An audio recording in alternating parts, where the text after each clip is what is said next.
우리는 이 세상을 살아가면서 많은 사람들을 함께 마주하며 살아갑니다. 그리고 그 가운데 우리는 모두 다 같은 사람을 같은 마음으로 대하며 살아가지는 않죠. 내가 좋아하는 사람이 있으면 싫어하는 사람도 있고, 내가 사랑하는 사람이 있으면 미워하는 사람도 있기 마련입니다. 함께 있으면은 좋은 사람이 있을 수도 있고, 함께 하면은 불편한 사람이 있을 수도 있습니다. 우리는 물론 이제 모두가 다 내가 좋아하는 사람들과 함께 있기를 원하지만, 그러나 우리의 삶이 항상 그렇지만은 못하죠. 때로는 불편한 사람들과, 때로는 내가 마음에 들지 않는 사람들과도 함께 해야 할 때가 있습니다.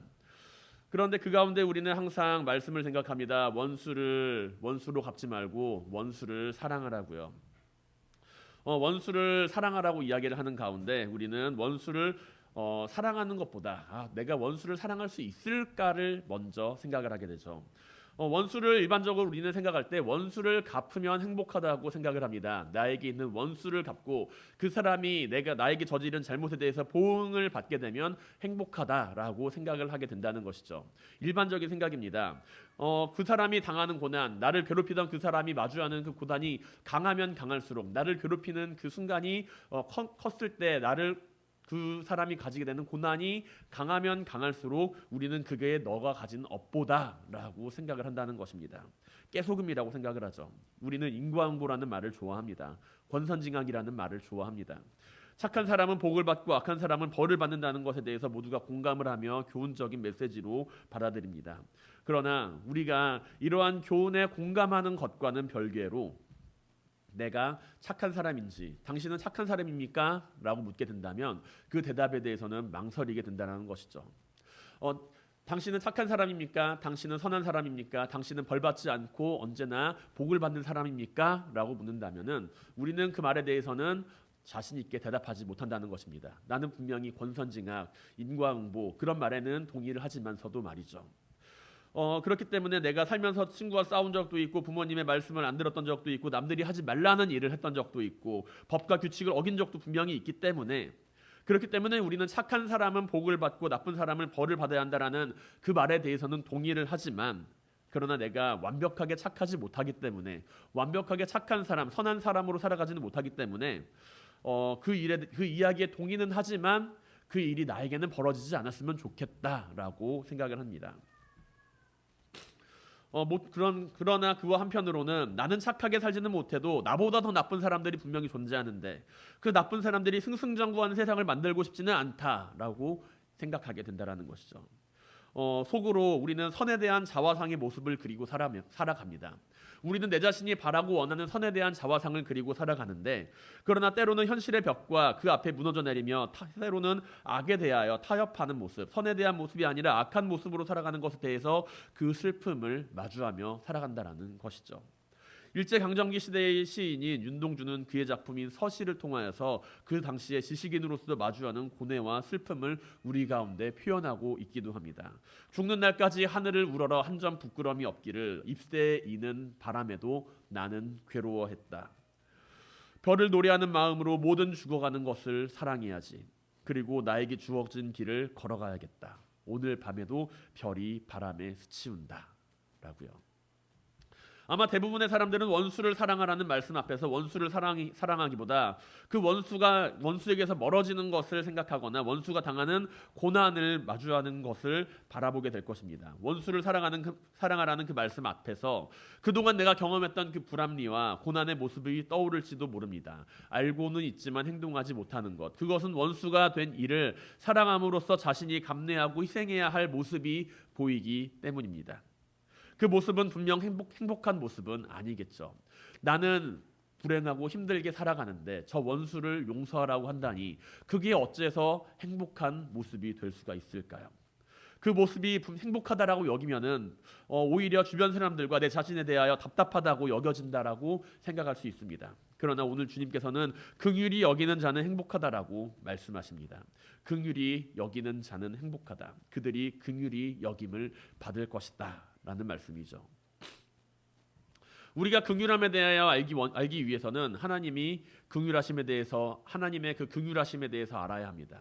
하나님 앞에서 죄로 인하여 우리는 하나님과 원수로 살아갈 수밖에 없는 상황인데 하나님의 긍휼하심은 오늘 우리에게 그리스도를 나타내 보이셨습니다. 사도 바울은 로마서 5장 8절에서 10절에서 다음과 같이 고백합니다. 우리가 아직 죄인 되었을 때 그리스도께서 우리를 위하여 죽으심으로 말미암아 하나님께 우리에 대한 자기의 사랑을 확증하셨느니라. 그러면 이제 우리가 그의 피로 말미암아 의롭다 하심을 얻었으니 더욱 그로 말미암아 진노하심에서 구원을 받을 것이니 곧 우리가 원수 되었을 때에 그의 아들을 죽으심으로 말미암아 하나님과 화목하게 되었은즉 화목하게 된 자로서는 더욱 그의 아들의 살아나심으로 말미암아 구원을 받을 것임이라 라고요. 하나님의 긍휼하심은 예수 그리스도를 이 땅에 보내셨고 주님께서는 하나님과 원수가 된 자들을 향하여서 그 생명을 바치심으로써 하나님과 화목을 이루어 가게 하셨다라는 것이죠. 우리는 원수를 사랑하라는 말에 대해서 그 말이 큰 부담으로 다가옵니다. 왜냐하면 내가 행동하기에 앞서서 그것이 가능할까를 먼저 생각하기 때문이죠. 주님께서는 원수를 사랑하라는 말씀을 몸소 실천해 보이시면서 십자가에 찢어 죽으심으로써 그 사랑을 확증하셨습니다. 그렇다면 주님의 삶은 어떠한 삶이었나요? 우리가 원수를 사랑하라고 하는 그 사랑 앞에서 주님께서 보여주신 삶은 어떠한 삶이었나요? 긍휼을 나타내 보이는 삶이었습니다. 십자가에 찢기고 죽으신 주님의 삶에 대해서 주님께서는 긍휼하심을 이야기하신다라는 것이죠. 우리는 긍휼히 여기는 삶에 대해서 생각을 하면서 무엇이 긍휼함을 가지는 삶인지에 대해서 생각을 해야 합니다. 긍휼함에 대해서 이야기를 할 때 우리는 은혜라는 말과 종종 그 말을 비슷하게 사용할 때가 많이 있어요. 긍휼은 은혜와 비슷하다라는 이야기입니다. 일반적으로 긍휼이라고 하는 말과 은혜라고 하는 말은 종종 비슷하지만 다른 맥락을 지니고 있다라는 것입니다. 일반적으로 은혜라고 하는 말은 친절과 그 맥락을 같이 합니다. 우리가 생각하는 은혜는 어떤 것이 있을까요? 은혜 갚은 까치, 은혜 갚은 호랑이, 은혜 갚은 뭐뭐뭐라는 이야기를 생각할 수가 있을 것입니다. 전래동화 안에서 은혜라고 하는 것은 그 은혜를 갚기 위해서 사람들이 생각하는 것을 떠올리게 됩니다. 은혜라는 것은 자신이 가질 수가 없는 것, 자격이 없는 것, 당연하지 않은 것을 가지게 되었을 때 마주하는 모습입니다.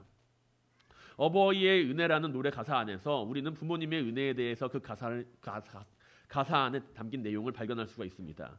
부모님의 은혜는 당연히 누리는 것이 아니라 다른 사람이 아닌 오직 사랑하는 자녀이기 때문에 얻을 수 있는 선물입니다.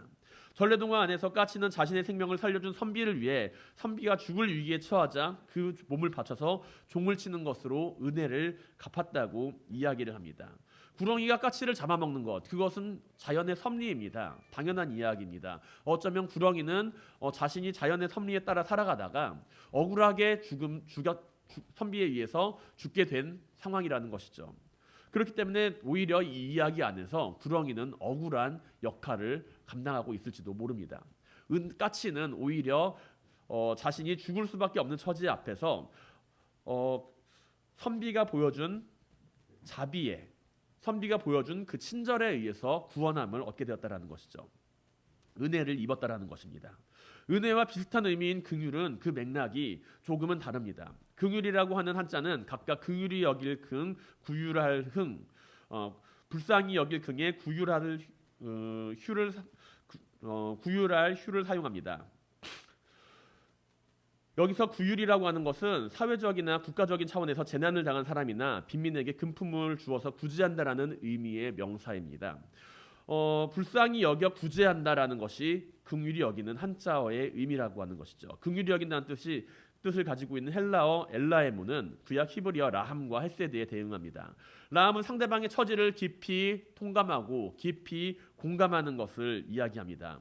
헤세드는 상대방의 감정에 공감할 뿐만이 아니라 상대방의 어려움을 타개하기 위해서 실제적으로 행동하며 구원하는 도움을 이야기한다라는 것이죠. 우리는 이 말 안에서 긍휼함을 베푸시는 하나님에 대해서 생각을 합니다. 우리에게 긍휼함을 베푸시는 하나님에 대한 의미로서 우리는 그 사실을 바라봅니다. 긍휼함 앞에서 우리는 고통과 슬픔에 대해서 외면하지 않고 우리를 도우시는 하나님의 모습을 찾게 된다는 것이죠. 은혜와 긍휼 모두 누군가를 돕는 것을 의미하지만 긍휼이라고 하는 말은 은혜 안에 함께 포괄이 될 때가 많이 있으며, 긍휼이라고 하는 말은 은혜 안에서 하나님의 구원에 대한 이야기를 할 때 우리는 더욱 긍휼에 대한 이야기를 많이 한다라는 것을 발견하게 됩니다. 우리가 지금 숨을 쉬는 것은 하나님의 은혜이고, 우리가 하나님께 받은 은혜들을 생각을 해보라고 한다면 많은 것들을 생각할 수 있지만, 하나님의 긍휼하심에 대해서 떠오른다라고 할 때는 우리는 십자가의 사건 혹은 나를 향하여 주신 하나님의 구원의 사건을 떠올리게 된다라는 것이죠. 그 가운데 우리는 하나님의 긍휼하심에 대해서 이야기를 하고, 죄로 인하여 벌을 받고 죽을 수밖에 없는 모습 안에서 받게 되는 구원의 모습을 말을 할 수 있다라는 이야기입니다. 주님께서는 긍휼히 여기는 자는 긍휼히 여김을 받을 것이다 라고 이야기를 하십니다. 우리는 원수를 사랑하라는 그 말씀 안에서 그 말이 큰 부담으로 다가옵니다. 그러나 주님께서는 원수를 사랑하라는 그 말씀 앞에서 그 말씀을 몸소 실천하심으로 나타내 보이십니다. 하나님과 원수된 자를 위하여서 몸소 그 몸을 내어주시고 찢겨 죽으심으로 말미암아 그 사랑을 확증하셨습니다. 주님의 삶을 바라볼 때 우리는 어떠한 생각을 하나요? 그 삶이 불행한 삶이었다라고 생각을 하나요? 그 삶이 안타까운 삶이었다라고 생각을 합니까? 주님께서는 마지막 순간까지 하나님 앞에서 자신의 삶을 불행하다라고 여기시지 않았습니다. 오히려 하나님 앞에서 그 삶을 위탁드리며 나아가는 가운데 모든 것을 다 이루신 삶을 완성하고 이 세상을 떠나신 후에 부활하십니다. 주님께서는 마지막 순간까지 하나님을 향한 마음을 잃지 않으셨습니다. 주여 내 영혼을 아버지께 맡기나이다. 다 이루었다. 주님께서는 우리에게 보여주신 그 긍휼하신 삶, 우리의 삶 안에서 그 삶 안에서 보여주신 그 사랑하심은 긍휼히 여기는 것이 무엇인지를 바라보게 합니다. 하나님 앞에서 사람들을 긍휼하게 여기는 것, 하나님 앞에서 긍휼하게 여기는 것은 우리는 할 수 없는 일이지만 하나님의 아들이신 예수 그리스도께서는 그 삶을 우리에게 맡기심으로써 하나님의 긍휼하심을 몸소 나타내 보이십니다. 피조물이 어떻게 창조주를 죽일 수가 있을까요? 피조물인 우리가 어떻게 예수 그리스도를 죽일 수가 있단 말입니까? 하나님의 아들이라고 이야기를 하는 예수 그리스도를 어떻게 십자가에 매달 수가 있나요? 하나님의 아들을 사람이 죽일 수 있다라고 하는 것은 불가능한 일입니다. 그가 스스로 자신의 몸을 내어 맡기지 않는 이상은 불가능한 이야기라고 하는 것이죠. 그가 자신의 몸을 내어주지 않는다라고 한다면 우리는 절대로 하나님의 아들을 죽일 수가 없습니다. 단순히 원수를 사랑한다라고 이야기를 하는 것이 아니라 주님께서는 십자가 앞에서 그 삶이 무기력하게 십자가에 매달리신 것이 아니라 스스로 그 삶을 맡기심으로써, 그 삶을 원수된 자들에게 맡기심으로써 긍휼히 여기는 삶의 모습을 하나님 앞에서 나타내 보이셨다라는 것이죠. 원수를 향하여서 그들의 필요와 요구를 채워주는 것이 아니라 그들을 향하여서 진실한 사랑으로 마주하는 가운데 그들을 원수로서 하나님과 화목하게 하는 모습을 주님께서는 긍휼함 가운데 나타내 보이셨습니다. 우리는 긍휼함이라고 하는 그 말을 통하여서 긍휼히 여기는 자라고 하는 그 이야기를 통하여서 내가 어떻게 긍휼한 삶을 살아갈 수 있을까? 내가 어떻게 긍휼히 사람들을 여길 수 있을까를 먼저 생각을 하지만 그것보다 내가 하나님의 긍휼함 앞에서 먼저 자리를 잡고 있어야만 한다라는 것입니다. 내 스스로는 타인을 용서할 수가 없다라는 것이죠. 내 스스로는 다른 사람을 용서할 수가 없다라는 이야기입니다. 나는 그들을 용서할 수 없지만 하나님의 긍휼함 가운데 거할 때 그들을 향한 사랑의 마음을 가질 수가 있습니다. 사랑하는 성도 여러분, 우리가 긍휼히 여기는 삶을 살아갈 수 있게 되길 바랍니다. 긍휼히 여긴다라고 하는 것은 내가 내 자신의 삶의 모습을 나타내 보이는 것이 아니라 내가 긍휼히 여긴다라고 하는 것은 하나님의 속성의 모습을 닮아가는 것을 이야기합니다. 내가 사람들을 긍휼히 여긴다라고 하는 것은 내가 하나님의 속성을 따라 살아가는 삶을 이야기한다라는 것을 이야기합니다. 하나님께서 나타내 보이신 긍휼히 여기는 삶, 하나님께서 나타내 보이신 그 긍휼히 여기는 삶은 자신의 아들을 이 땅에 보내주신 삶이며, 주님께서 우리에게 보여주신 긍휼히 여기는 삶은 그들을 향하여서 원수된 자를 통하여서 하나님과 화목된 삶을 나타내 보이는 것을 이야기합니다. 내 힘으로 내가 원수된 자를 용서할 수 있다라고 생각을 하시나요? 내 힘으로 내가 그들을 용서할 수 있다라고 생각을 하십니까? 내가 어떻게 그들을 용서할 수가 있나요? 내가 어떻게 나를 미워하는 사람을 용서할 수가 있나요? 용서할 수가 없습니다. 그들에게 주어진 보응을 받게 되면서 그들이 가지게 되는 죄에 대한 대가를 바라보게 되면서 우리는 그들을 용서하게 되나요? 용서할 수가 없다라는 것이죠. 그들이 마주하게 되는 삶의 고통을 마주하면서 그들을 용서할 수 있다라고 생각을 하십니까? 그것은 그들이 마주하는 고통이지 나의 용서의 조건이 될 수가 없습니다. 내가 아무리 그들과 똑같은 모습으로 그들이 고통을 받는다라고 할 때도, 그들이 고통을 받는다라고 생각을 할 때에도 우리는 그들을 용서할 수가 없습니다. 왜냐하면 그것은 용서의 조건이 될 수가 없기 때문이죠. 내가 그들을 긍휼히 여길 수 있는 조건이 될 수 없다라는 것입니다. 우리가 긍휼히 여길 수 있는 것은, 우리가 누군가를 긍휼히 여길 수 있는 것은 내가 하나님의 긍휼 안에 거할 수 있게 될 때 가능한 일입니다. 원수된 자를 우리는 용서하는 것이 아니라 원수된 자를 사랑해야 한다는 것이죠. 원수된 자를 사랑하기 때문에 우리는 하나님의 긍휼하심을 경험할 수가 있습니다. 내 사랑이 아니라 하나님의 사랑 가운데에서 원수를 사랑할 수가 있고, 그렇기 때문에 긍휼히 여기는 자는 행복합니다.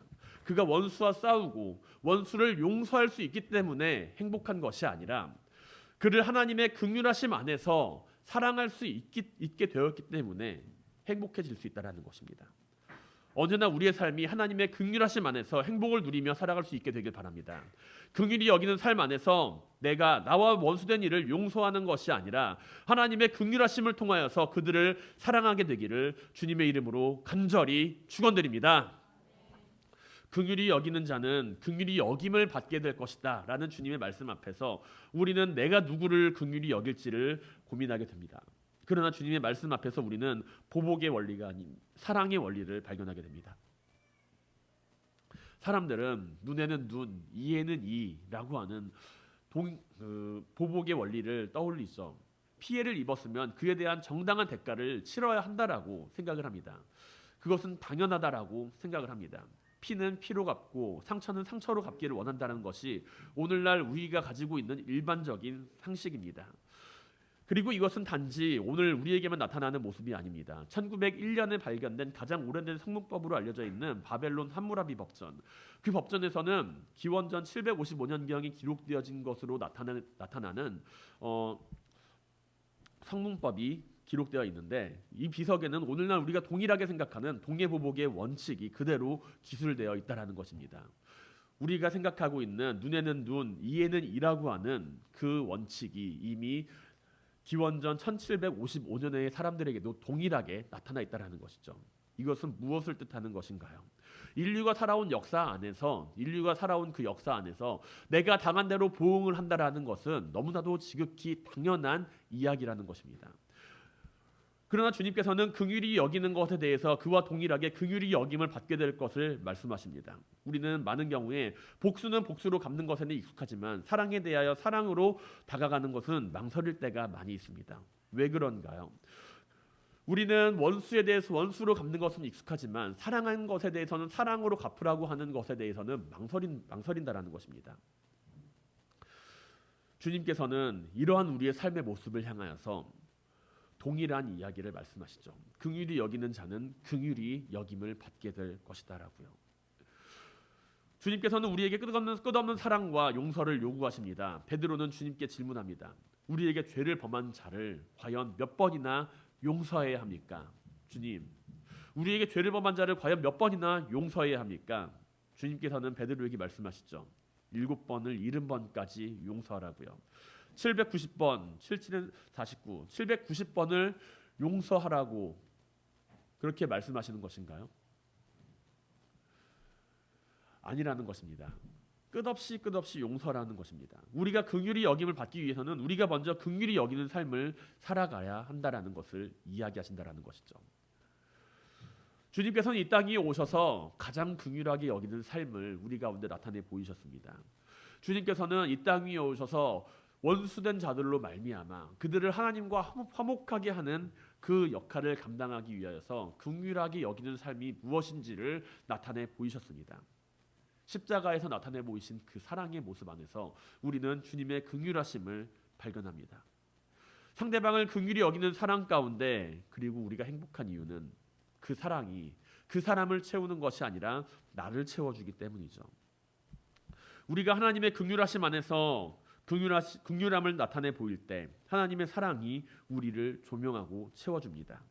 우리는 하나님을 멀리서 찾으려고 할 때가 많이 있습니다. 하나님 어디 계세요? 하나님 과연 어디 계십니까? 하늘에 계신가요? 하나님 고통 가운데 어디에 계신가요? 하나님 지금 이 자리에 함께 계신가요? 하나님 지금 이 세상 가운데 과연 어디에 계신가요? 누군가는 이야기를 하죠. 신은 없다라고요.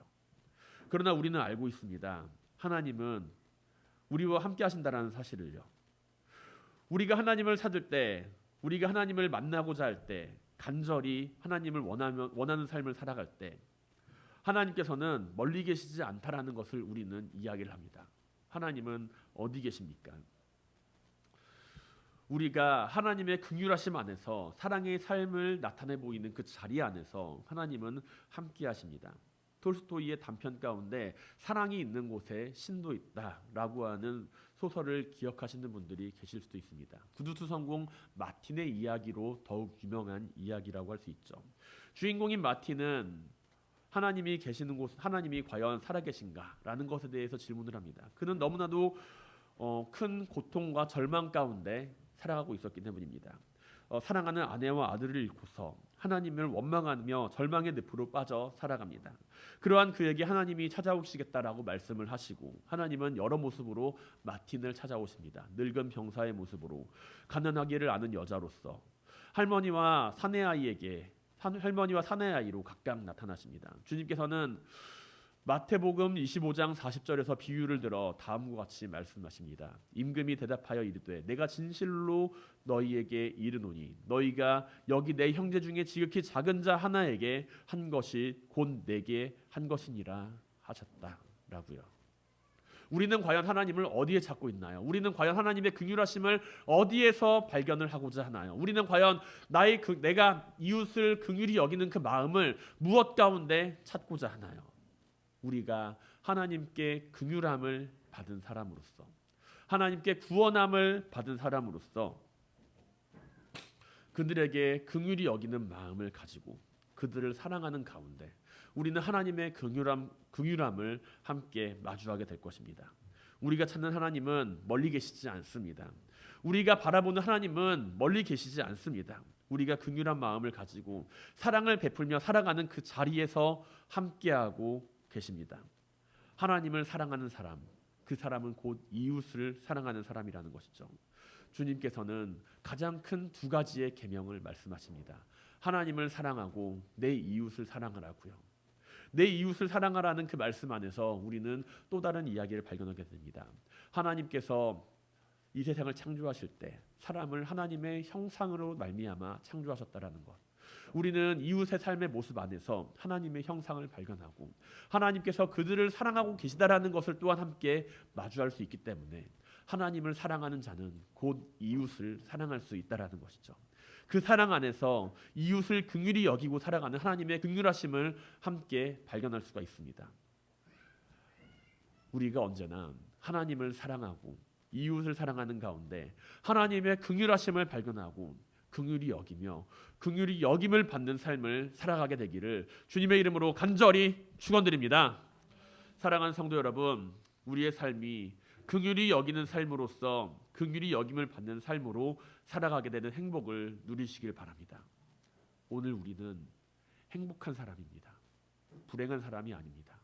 내가 지금 가진 처지 안에서 행복을 찾는 것이 아니라 내가 누군가를 긍휼히 여길 수 있는 마음을 가질 수 있기 때문에 나는 행복한 사람입니다.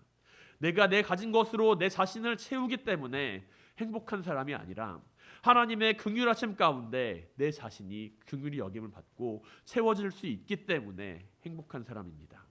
언제나 우리의 삶 가운데 이 땅 위에 오신 주님을 바라보며 그 삶에서 주님의 긍휼하심을 바라보게 되시길 바랍니다. 주님께서는 돈이 많기 때문에 많은 사람들에게 복음을 전하신 것이 아닙니다. 주님께서는 많은 재능을 가지고 계시기 때문에 그 사람들에게 구원의 메시지를 선포하시고 그들을 하나님께 이끄신 것이 아닙니다. 그들을 긍휼하게 여기는 마음을 가지고 있고 하나님 안에서 그들을 긍휼하게 여기는 삶을 살아가셨기 때문에 그들을 사랑하는 삶을 나타내 보이셨기 때문에 주님께서는 이 땅을 살아가시며 그 모든 일을 감당하실 수 있었고 행복한 삶을 살아가실 수가 있었다라는 것이죠. 우리가 주님의 삶을 따라 살아간다라고 한다면 우리 또한 긍휼히 여기는 삶으로서 우리 자신이 이웃을 긍휼히 여기는 삶 가운데 또한 나 또한 하나님 앞에서 긍휼히 여김을 받는 삶을 살아가게 되고, 주님께서 말씀하셨던 것처럼 긍휼히 여기는 자의 삶을 바라보는 가운데 우리 또한 많은 사람들에게 긍휼히 여김을 받는 삶을 살아가게 되기를 주님의 이름으로 간절히 축원드립니다.